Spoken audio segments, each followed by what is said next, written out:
अगर आप सप्लाई और डिमांड को मास्टर कर लेते हैं तो चार्ट्स देखने का आपका नजरिया हमेशा के लिए बदल जाएगा। इससे आप सिर्फ प्रॉफिट ही नहीं बल्कि बड़े बड़े प्रॉफिट भी कमा सकते हैं। इस वीडियो में हम आपको यह सब चीजें बताने वाले हैं। अगर आप सप्लाई और डिमांड को सच में मास्टर करना चाहते हैं तो मेरा आपसे एक रिक्वेस्ट है कि वीडियो के किसी भी पार्ट को स्किप न करें। इस पूरे वीडियो में हम आपको बताएंगे कि सप्लाई और डिमांड क्या होता है, आपको इसे क्यों ट्रेड करना चाहिए, आप कैसे चार्ट्स पर सप्लाई और डिमांड जोन को ड्रॉ कर सकते हैं, और फाइनली आप इसे कैसे ट्रेड कर सकते हैं, एंट्री कैसे लेनी है और एग्जिट कैसे करना है। वीडियो के अंत में मैं आपके साथ मेरा खुद का तरीका शेयर करूंगा जिससे मैं सप्लाई और डिमांड को ट्रेड करता हूं, ताकि आप जान सकें कि मेरी स्ट्रेटजी क्या है। तो चलिए वीडियो शुरू करते हैं, जहां सबसे पहले हम basics of supply and demand जानेंगे। सप्लाई और डिमांड क्या है? बेसिकली सप्लाई और डिमांड एक एग्रेसिव सेलिंग और एग्रेसिव बाइंग होती है, बस इतना ही। एग्रेसिव बाइंग और एग्रेसिव सेलिंग हमें बताती है कि बड़े लोग या बिग बॉयज कहां पर मार्केट में इंटर कर रहे हैं और कहां से एग्जिट कर रहे हैं, और बिग बॉयज प्राइस को किस डायरेक्शन में पुश कर रहे हैं। कैंडलस्टिक पैटर्न को ध्यान से देखो। ये बड़े रेड कैंडल हमें बताते हैं कि यहां पर एग्रेसिव सेलिंग हुई है, यानी कि यहां बड़े वॉल्यूम्स और बड़े मोमेंटम शामिल हैं मार्केट को नीचे लाने में। अब नेक्स्ट चार्ट पर ध्यान दें। आप यहां देख सकते हैं कि यहां पर एग्रेसिव बाइंग हुई है, जिसका मतलब है कि बिग बॉयज बड़े वॉल्यूम और बड़े मोमेंटम के साथ प्राइस को ऊपर ले जा रहे हैं।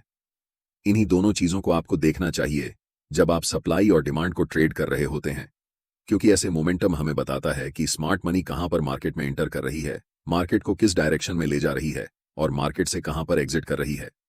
और अगर आप छोटे छोटे कैंडलस्टिक्स को देखते हैं तो इसे सप्लाई और डिमांड एरिया नहीं समझना चाहिए। ये सारे स्मॉल कैंडल मार्केट के छोटे छोटे क्यूट बेबीज हैं, और ऐसे कैंडल के साथ न तो ज्यादा वॉल्यूम होता है और न ही मोमेंटम। आपको सप्लाई और डिमांड क्यों ट्रेड करना चाहिए? पहले मैं आपको बताना चाहता हूं कि मैं सप्लाई और डिमांड को क्यों ट्रेड करता हूं। हम उन लोगों के साथ ट्रेड करना चाहते हैं जिनके पास बहुत सारा पैसा है, जिसे हम स्टॉक मार्केट की भाषा में स्मार्ट मनी कहते हैं, और मैं भी बिग बॉयज स्मार्ट मनी को फॉलो करके प्रॉफिट बनाना चाहता हूं। सबसे अच्छा तरीका जिससे आप पहचान सकते हैं कि मार्केट में स्मार्ट मनी कब इंटर कर रही है और कब एग्जिट कर रही है, वह है चार्ट्स पर सप्लाई और डिमांड जोन को पहचानना। जब मार्केट में प्राइस बड़े बड़े रेड कैंडल्स बनाते हुए नीचे की ओर जाती है, उसे हम सप्लाई जोन कहते हैं, और जिस लेवल से प्राइस बड़े बड़े ग्रीन कैंडल बनाकर ऊपर की ओर बढ़ती है, उसे हम डिमांड जोन कहते हैं। हम सिर्फ चार्ट पर बड़े मोमेंटम वाले कैंडल्स को देखेंगे जो हमें बताते हैं कि बिग बॉयज या फिर स्मार्ट मनी मार्केट में प्रवेश कर चुकी है। इस बात को हमेशा याद रखें कि हम रिटेल ट्रेडर्स हैं, और मार्केट के बड़े प्लेयर्स के मुकाबले हमारे पास बहुत कम पैसे होते हैं। इन बड़े प्लेयर्स के पास 500 करोड़, 1000 करोड़, 2000 करोड़ जैसी बड़ी रकम होती है। चार्ट्स को ध्यान से देखो। ऐसे मोमेंटम को देखने के बाद आपको पता चल जाता है कि बड़े प्लेयर्स, जिन्हें हम स्मार्ट मनी कहते हैं, इस लेवल पर मार्केट में प्रवेश कर रहे हैं। तो मेरा आपसे सवाल है, क्या आप ऐसी जगह पर खरीदना चाहोगे? अगर आपका जवाब नहीं है तो आप मार्केट में हमेशा के लिए लूजर ही रह जाओगे। लेकिन मुझे पता है कि आप सबका जवाब हां होगा, क्योंकि आप मार्केट में प्रॉफिट बनाने आए हैं, और यहां तो आपके सामने मुफ्त पैसे पड़े हुए हैं। आप जानते हैं कि स्मार्ट मनी के पास बड़े पैसे हैं, बड़ी पावर है, और उनके पास मार्केट को मूव करने की ताकत है। सबसे बड़ी गलती जो रिटेल ट्रेडर्स कर सकते हैं वह है ऐसे स्मार्ट मनी के खिलाफ ट्रेड करना जो आपसे अनलिमिटेड टाइम बड़ा है। अब आपको पता है कि सप्लाई और डिमांड को क्यों ट्रेड करना है। अब हम जानेंगे सप्लाई और डिमांड जोन को चार्ट्स पर कैसे ड्रा करते हैं। अब हम जानेंगे कि सप्लाई और डिमांड को चार्ट्स पर कैसे पहचान सकते हैं। पहला तरीका यह है कि ट्रेड में आपको तभी एंट्री लेनी है जब आपको कम से कम 3 मोमेंटम कैंडल्स दिखें। हो सकता है कि एक मोमेंटम में 4-5 बड़े कैंडल्स हों, लेकिन कम से कम 3 तो होना ही चाहिए, तभी हम ट्रेड में एंट्री ले सकते हैं। जैसे कि इन 3 मोमेंटम कैंडल्स को देखो। ध्यान रखना कि ऐसे छोटे कैंडल्स को सप्लाई और डिमांड मत समझना। इस एग्जाम्पल में हम इन 3 ग्रीन मोमेंटम कैंडल्स का इस्तेमाल करेंगे। दूसरा चीज आपको यह करना है कि ऐसे एरिया ढूंढना है जहां से मोमेंटम शुरू हुआ है, और उन तीनों कैंडल्स के जस्ट प्रीवियस वाले कैंडल पर हम एक रेक्टेंगल बॉक्स ड्रॉ करेंगे।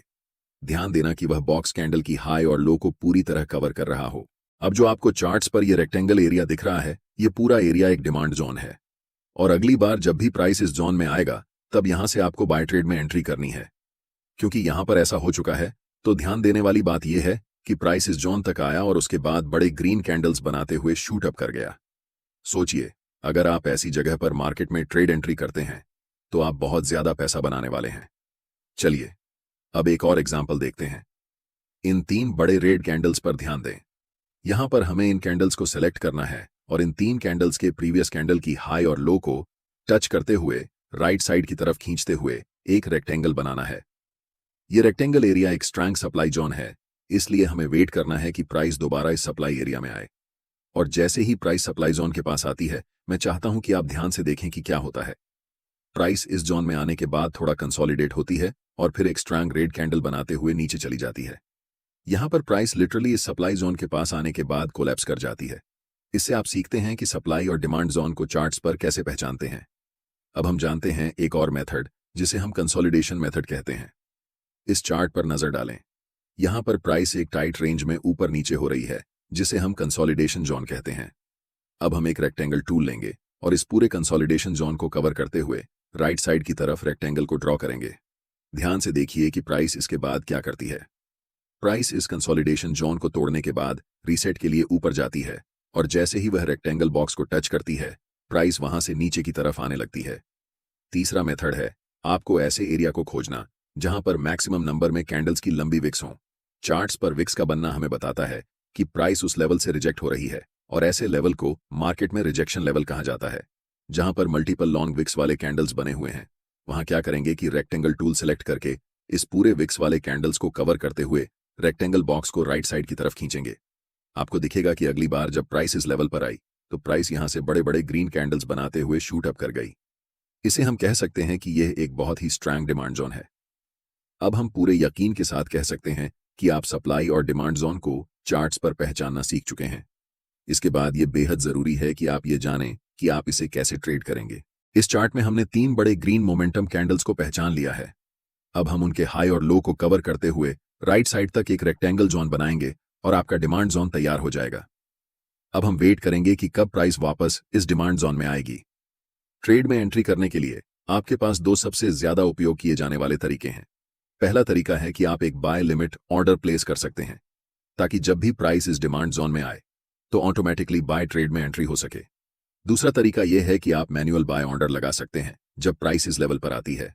हम ज्यादातर दूसरे तरीके को ही प्रेफर करते हैं, क्योंकि याद रखना चाहिए कि डिमांड जोन कितना भी स्ट्रांग क्यों ना हो, हमेशा यह चांस रहता है कि प्राइस उस लेवल को ब्रेक कर दे।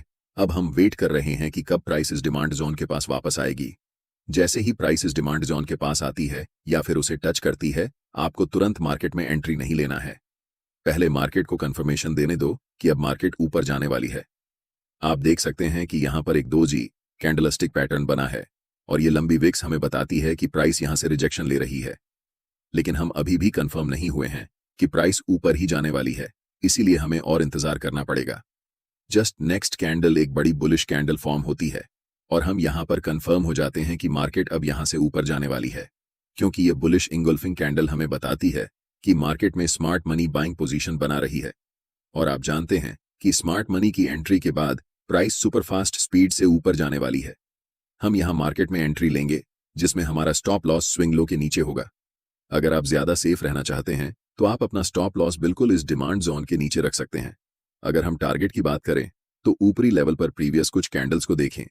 यहां पर 3 लगातार रेड कैंडल्स बनी हैं और उनके जस्ट प्रीवियस कैंडल एक लॉन्ग विक्स रिजेक्शन कैंडल है, जिससे हम कंफर्म हो जाते हैं कि यह लेवल एक सप्लाई जोन है। इसीलिए जब प्राइस इस लेवल को टच करेगी, हम अपना प्रॉफिट यहां बुक करेंगे। जब एक बार कोई सप्लाई या डिमांड जोन प्राइस का रिस्पेक्ट नहीं करता है तो आपको पहले से ड्रॉ किए हुए रेक्टेंगल को डिलीट करना है और फिर नए सप्लाई और डिमांड जोन को चार्ट्स पर ड्रॉ करना है। अगर कोई नया सप्लाई या डिमांड जोन नहीं दिख रहा है तो हम मार्केट में वेट करेंगे। जब प्राइस इस लेवल से 3 बड़े ग्रीन कैंडल्स बनाती है तो हमें पता चलता है कि यह एक नया डिमांड जोन है। इन 3 ग्रीन कैंडल्स के जस्ट प्रीवियस कैंडल को कवर करके हम एक रेक्टेंगल बॉक्स राइट साइड की तरफ खींचेंगे। अब हम इंतजार करेंगे कि प्राइस कब इस डिमांड जोन के पास आएगी ताकि हम ट्रेड में एंट्री कर सकें। इस एरिया में हमें दिख रहा है कि कैंडल्स के पास बड़े बड़े विक्स हैं, इसलिए हम यहां एक सप्लाई जोन ड्रॉ कर सकते हैं। जब प्राइस इस डिमांड जोन के पास आती है तो स्ट्रॉन्ग रेड कैंडल बनाते हुए इस लेवल को थोड़ा सा ब्रेक कर देती है। ऐसी सिचुएशन में रिटेल ट्रेडर्स अक्सर इसे एक ब्रेकडाउन के रूप में देखते हैं और सेल पोजीशन में एंट्री कर लेते हैं। लेकिन नेक्स्ट कैंडल एक बुलिश कैंडल बनती है जो कंफर्म करती है कि अब प्राइस यहां से ऊपर जाने वाली है। इस सिचुएशन में हम बाय पोजीशन में एंट्री करेंगे और नेक्स्ट सप्लाई जोन तक अपना टारगेट रखेंगे। हमारा stop loss last swing low के नीचे होगा। इसके बाद प्राइस बुलिश कैंडल्स बनाते हुए ऊपर की तरफ बढ़ जाती है और हमारा टारगेट हिट हो जाता है। अगर आप अभी तक मेरे वीडियो को देख रहे हैं तो अब मैं आपके साथ अपनी सीक्रेट ट्रेडिंग स्ट्रेटेजी शेयर करने वाला हूं, जिसमें मैं बताऊंगा कि सप्लाई और डिमांड को यूज करके मैं खुद कैसे ट्रेड करता हूं। ट्रेड करते समय मैं सिर्फ एक कंफर्मेशन पर ध्यान नहीं देता, बल्कि मल्टीपल कंफर्मेशंस को देखता हूं, तभी ट्रेड में एंट्री लेता हूं। एक्सटर्नल कंफर्मेशन के लिए मैं अक्सर फिबोनाची रिट्रेसमेंट टूल का उपयोग करता हूं, और ऐसा मैं तभी करता हूं जब प्राइस अपर ट्रेंड या डाउनर ट्रेंड में होती है। फिबोनाची टूल को कभी भी साइडवेज मार्केट में यूज नहीं करना चाहिए, और यहाँ एक अप ट्रेंड है, इसलिए हम फिबोनाची टूल को ड्रॉ करेंगे। फिबोनाची टूल में रिट्रेसमेंट को ट्रेड करने के लिए 0.5 और 0.61 लेवल सबसे अच्छे होते हैं।